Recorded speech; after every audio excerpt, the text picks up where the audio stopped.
Hi. everyone, I'm Cody, and I'm replacing Hombre as the host of this podcast. No, you're not. I'm right here. Oh, are you? Well, I can't see you because I can only see the future. Okay. I can see That makes sense to all the people watching the video version of this podcast. If you're in the iTunes, you should head on over to Zelda Universe TV and check us out. We're hilarious. And Hombre's got a funny face. So, welcome to the future of this podcast. You can see we've got a new layout. We've got old faces, especially Hombre, he's pretty old. And we're here to talk about the future of The Legend of Zelda. Well, the very near future, at least. 2014. In the very near future. Yes, we're not talking about... this year future. We're not talking about, like, Space Zelda, when Zelda combines with Metroid, you know, into a shooter. In Smash Brothers. Where Link is like, from the beginning, Link just has all of his stuff, but then Adam is there and he's like, no, you can't use it. So Link's like, oh, well, I won't put on my fire tunic then to go into the lava mountain. Then he dies. Yeah, that sounds like a great Zelda game. I can't wait. So we're not talking about that future, which is a horrible future. We hopefully won't ever encounter it. But we're talking about this year's future. The, basically E3 and Zelda Wii U. Yeah. Well, we do also have a few other things to keep in mind. The first of all, Hyrule Warriors, which may or may not release before E3. What do you think? Yeah. Yep, I think they were saying spring 2014. Yeah, So I'd expect it to be before. I don't know, because if you remember, the funniest and greatest part of that trailer was right at the end, where they said, Hyrule Warriors, name not final. So, Yeah, but that's it's a marketing so early in thing. development, No, it's not. they don't know what the name is. No, it's a marketing thing. They can change that, like, you know, they Yeah, changed but that when in do you Nintendo ever of see- America's when board have you meeting. ever seen, like, an E3 press conference where they're like, there's just like, in like Times New Roman on like a blue screen, they've scribbled in Uncharted, name not final. Yeah, but here's the thing too, that yeah, I don't know. Like the presentation value of that particular screen might not It have seemed been like awesome. it was rushed, like they didn't have... But no, but they might have thought of Didn't that have like one. afterwards. It might have been like a thing. They you know, it happens sometimes. They remember, oh wait, should we mention that the name is not final? And they're like 1 hour, you know, before the final Nintendo Direct had to be rendered, and they're like, yeah, okay, let's just, you know, the editor can fix that. And then they fix it, and they just had to roll with it. You know, it happens sometimes. Like Shona said, the whole Nintendo Direct was about games that were supposed to be released for the Wii U this spring. And while they did show things like Smash Brothers, which I don't think will be released in spring,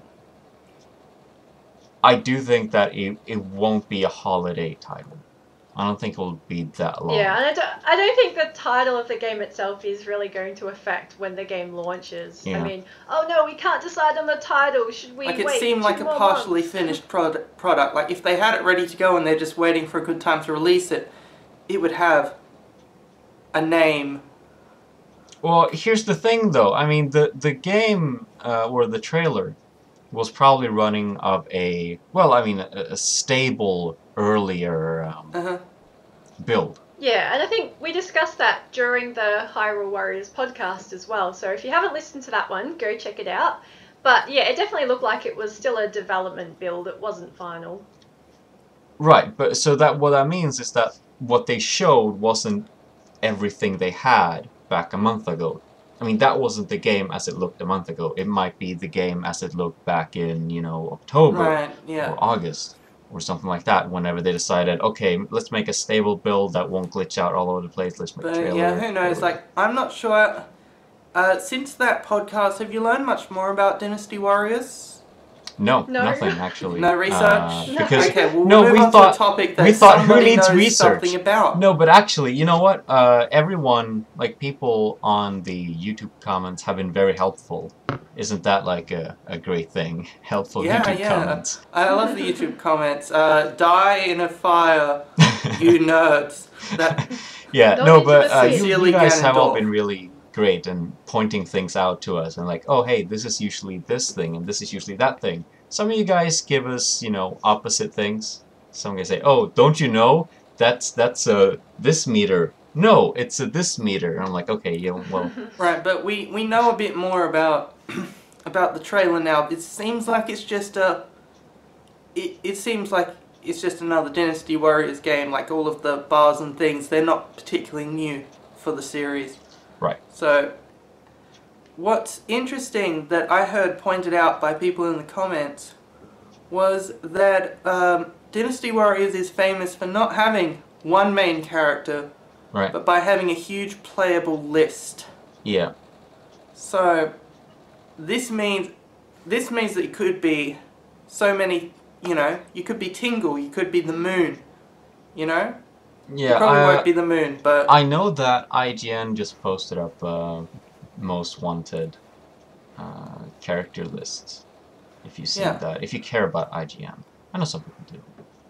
Oh, well, they make news. So Yeah. Well, they had Good job, Grooves, so IGN. it was a good list. There's a good list. Yeah, the good list of Grooves. Bruce should definitely be in there. Yeah, I think so too. I think what we talked about this last podcast again.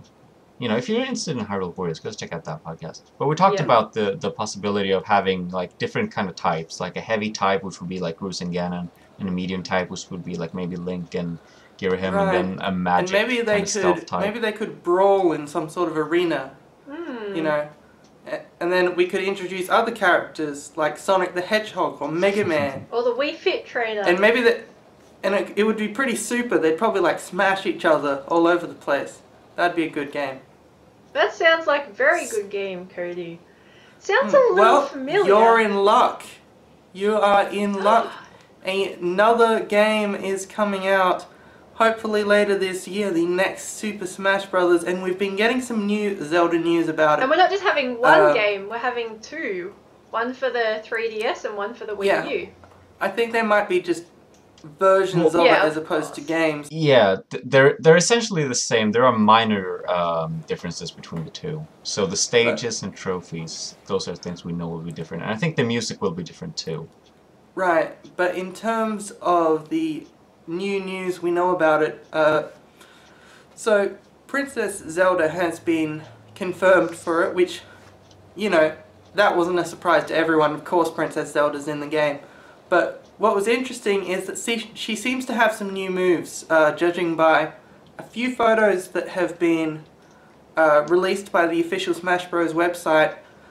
She has a couple new moves that we've seen so far, including what appears to be her armor from Spirit Tracks that she haunts. Don't think that's an actual attack. I think that's that seems very much to be. People have been speculating. That seems very much to be an assist trophy. But it may be an assist trophy, but it also is. It's not just a Phantom. It's the pink one. It's Zelda. Well, what's interesting too is the character Zelda it's not the pink being one. used by the character Zelda. It's not the pink one. It's not the pink one. It is. You're making that up. Maybe. Yes, you are. Look, it's right. Bam. It's down below in the available player slot. There's the Phantom. It's not pink. It's definitely it's okay. Cool and regular. Well, what's interesting is that we haven't seen Sheik so far, so I'm wondering what if Zelda can transform into the Phantom this time instead of Sheik? Yeah. Or do you think we'll have Sheik? Right, the pink Phantom that was in the Smash Bros. Screenshot. Yeah. Well, given that this is most likely an assist trophy, It's not. It's Zelda. I don't think it's gonna be that. Look, so the reason we think it's an assist trophy is because people in the comments said that's probably an assist trophy. They don't actually have any expertise on the subject. No. It's because Uh-huh. it's because Cody. It's the pink one. It's because you see the move that Zelda makes when the Phantom is doing its thing. She makes that move in plenty of other pictures, and there's no Phantom. Okay, yep. So it's not like it's a command the Phantom to attack. Well, maybe she's move. commanding the Phantom to attack. and pulling your face. Maybe she's just got poses, so maybe she's just taking selfies, because they added selfies to Wind Waker HD. Yeah, so probably she's just got like these selfie poses. Yeah, that's the new so taunt. It's probably not that. I mean, it's it could be, and if it is, I will like it because I think that's a great idea and adds a lot of variety to the character. I think they should get rid of Twilight Princess Zelda. I think they should get rid of Sheik, because... Why? Sheik is from a 1998 Zelda game, and Zelda is from like a 2006 Zelda game. We've got Skyward Sword Zelda who's better. Who looks better, like, just replace... Yeah, but Skyward Sword Zelda is not a good representative of the character Zelda from the franchise as a whole. That's because most of her design resemble the Twilight Princess one. And most importantly, Cody, Sakurai likes Twilight Princess. That's why Samus was never updated until, from her Super Metroid look, until Other M. Because Sakurai, for some reason, he's the only person on the planet who likes Other M. particularly representative of the various Zeldas. Half of them have been kids, some of them have had blonde hair, some of them have had brown hair. There's no archetype Zelda. We have a latest Zelda, which... Well, there isn't. You're right about that. But most people are familiar with the Ocarina of Time Twilight Princess look because of Ocarina of Time. Yeah, I agree with that. And also, maybe the Skyward Sword Zelda... Skyward Sword. She doesn't really come across as like a warrior type, whereas, Sheik... obviously does, and then Sheik's linked to Ocarina of Time Zelda. Peach isn't a warrior Twilight type. Princess Zelda's kind of upgraded. She doesn't look like a warrior type either. She doesn't have a great big sword. Well, yeah, and she hits people with a frying pan. Yeah, so the thing is, it's not about who's the most recognizable, because obviously there's some pretty dumb, completely unrecognizable characters in Smash Bros. Like, the Ice Climbers, they had one okay game on the NES, and they haven't been seen in 30 years. Right, but we have Pit, who was completely irrelevant until they made a game because he was popular in Smash Brothers. They don't do this based on... They don't need Zelda looking in Twilight Princess form to sell the series. No, they don't, but the thing is that when making this game, for one, you had to really consider that there are about, a couple million fans who are so picky about which characters get in and which characters are not in, and how these characters look, how these characters attack, and so on and so forth. People really do care about these things. I think all of us here, we don't really care. I would have loved to see a Skyward Sword Zelda design, because I think you're right, she does look really great in that game. You know what would be a good idea? You know how you can change the characters' outfits, like normally it's just the colour? Well, what if you had different Zeldas? So you could play as, Skyward Sword Zelda, Twilight Princess.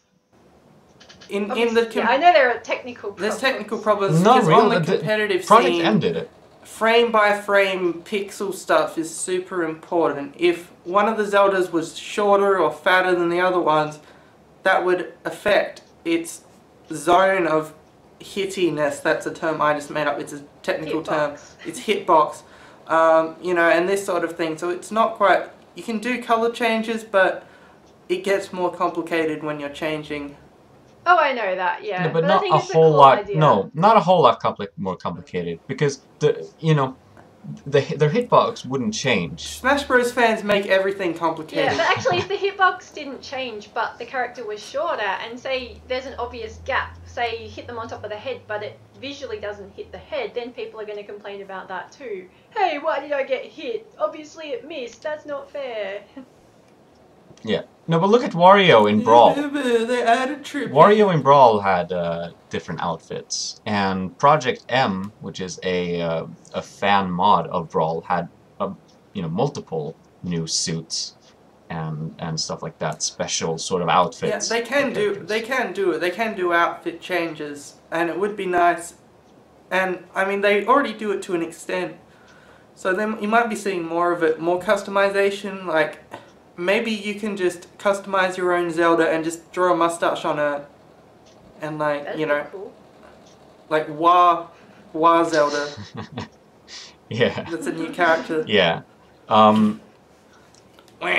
Peaches, got it. But going back to what I wanted to say earlier is that you're right in the sense that technically Zelda from Twilight Princess Ocarina of Time aren't representative of Zelda as a whole. And they changed the links. Like statistically through the series. They changed the links each time. Too. That's why I'm curious why. Yeah. However, I think that most people will look at either Twilight Princess or Ocarina of Time Zelda and recognize that as Zelda more so than any other design.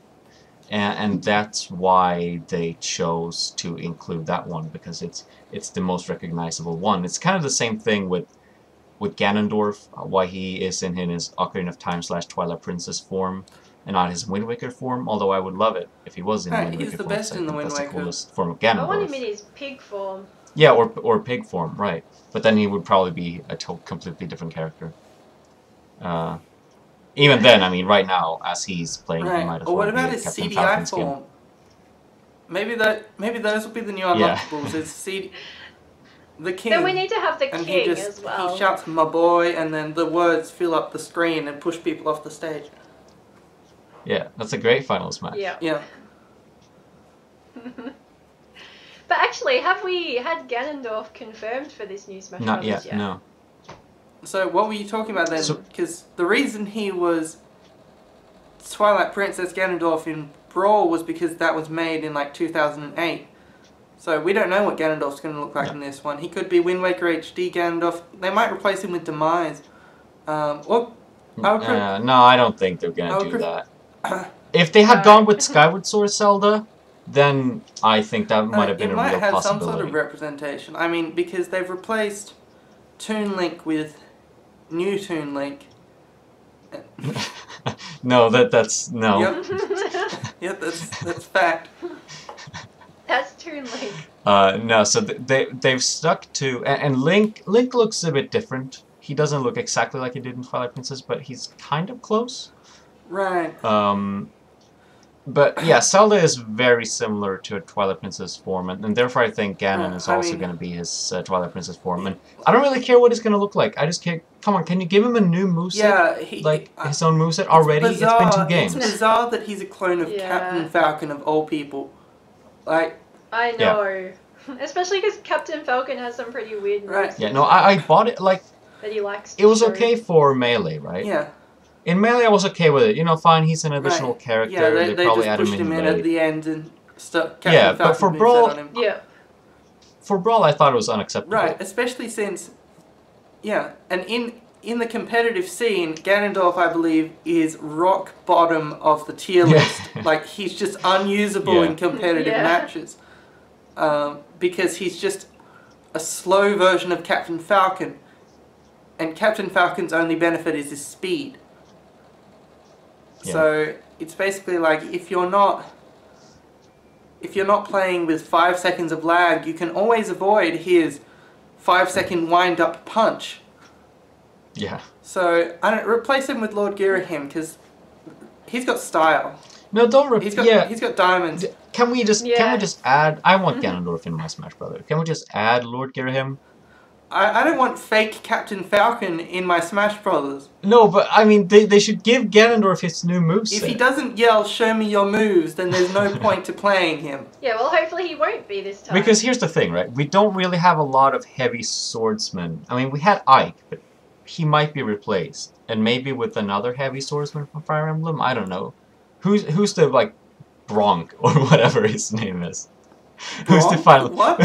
who's the Fire Emblem character that's gonna replace? Bronk. Chrome. I don't know. Bronk. Where on earth did you get Bronk? Is he from the Emperor's New Groove? That's Bronk. No. Like Bronk. Okay. So Crom is the new male main character in the Fire Emblem Awakening. Yeah. And we've got the main character, but that you can choose the gender of that one, so there's not a set main character. Okay, but the Crom. But Crom looks basically heavy? like Marth, and he has the same blue hair, so I don't know. I mean, they might replace Ike with him, might as well. Okay, well, either way, I mean, either we have Ike or we do not have any heavy sword wielders. So Ganondorf has that place to fill in the roster. At the bottom of the roster, yeah. Well, maybe, but as long as he has his unique moveset, I'm happy. Yeah, if he has a unique moveset, that's fine. Yeah. He's just a rip-off at the moment. No, but that's what I'm saying. Like, I mean, you could basically, if you took Ike out as a character, because he's now no longer relevant as a Fire Emblem character, you could still basically take a bunch of his moves and modify them to fit Ganondorf. Because I mean, Ganondorf could have a big sword if he uses his sword from that one trailer from 14 years ago. From the one trailer for the game that was never used, that was supposed to be the Wind Waker, but then it wasn't, and then everyone cried and said, Zelda, more like Zelda, and then Hombre didn't understand because he thinks Zelda and Zelda are the same word. Yeah. Yeah. But that sword was in Melee. Yeah. Did you know that? Yeah, I think I remember that, yeah. Yeah, it wasn't in the final game, but it's in the code or something. Yeah. So... Or was it? I think no, it actually is. It's in the victory. When he wins, he swings that sword. Oh, that's right, yeah. Yeah. And then you can't use it as an attack. Anyway, let's move on from Super Smash Bros. Because we're like 20 minutes into this, and we haven't talked about Zelda U. Who cares about that game? We only care about spin-offs. We only care about spin-off Zelda games, yes. Yeah, so how about that Tingle game that might be announced? Yeah, as much as I'm enjoying starting fights over everything about Smash Brothers, it's time to talk about what could you can be talk coming about that. at I'm gonna let my E3. cat out. So you can talk about that, and I'll be right back. E3. So... Yeah, so basically what is up with E3 is that we probably won't be seeing much of Zelda U at it, and if we do, it won't be for this year, I'm assuming. Okay, see, I'm thinking that we will see something of it, but we won't have it this year, but I think we'll be seeing something. I'd be very surprised if we didn't. We'll probably see something, but I don't know, it's usually... The whole Zelda team was working on Link Between Worlds, which released at the end of this year. There's... No. Here's what's actually true. You can't go bringing facts into our podcast. Here's what's actually true. They did consider, Anuma said, they did consider showing off the game at Comic-Con, actually. So, and they did also, I think they did consider to show it at last year's E3, but they were like, no, let's not, take out the spotlight from these other Zelda games. So they've been ready to show it for quite a while. So they're definitely ready to show it. That's what they say about every Zelda game. You can't... No, they have not said that about every Zelda game, that, oh, we've been ready to show it for a year. And they did also, the most important quote is, you will see it at E3 2014. Look... They actually outright said it. Look, you can't bring facts into my podcast. This is my podcast. That's against the law.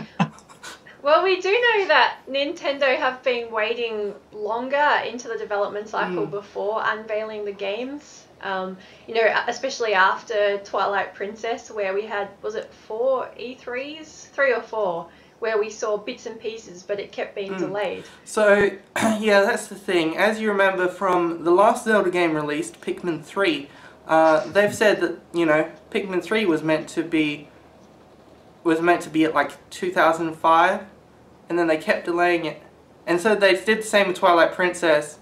At some point, though, they decided, they were ready to show it, but at some point they must have decided, no, let's postpone this game.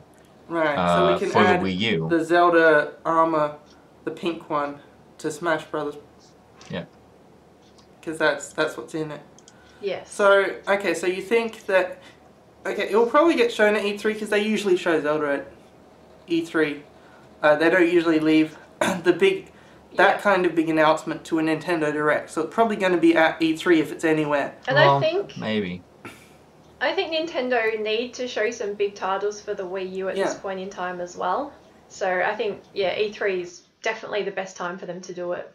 Yeah, either the end of this year or the end of next year. I'm hoping for the end of next year because that means that hopefully they'll release Majora's Mask 3D this year instead. Okay, I mean, I'm starting to think that if we don't get Majora's Mask 3D this year, then we're probably not going to get it at all. Lies. I don't understand why they would wait this much longer. I mean, Ocarina of Time was, 2010, so this is 4 years later, so I'd be so surprised if they did it in 2015 or something. So I think if we're going to get it, this will be the year. Look, we might... Like, the thing is, Majora's Mask, it sold like half as much as Ocarina of Time, obviously, but it's still a Zelda game, and it will still make them a ton of money for little... Oh, I mean, I agree, and little expense, so I think it just makes business sense for them to do it. No, of course. They've re-released every Zelda game like 12 times each.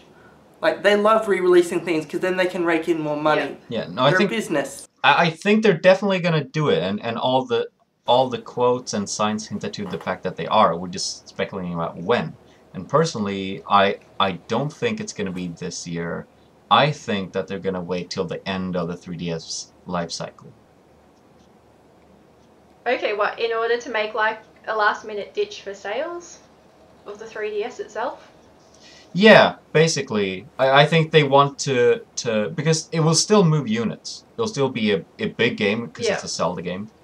But at the same time, you know, Majora's Mask didn't sell all that well on the N64, so I don't think they see it as a super necessary moving units thing.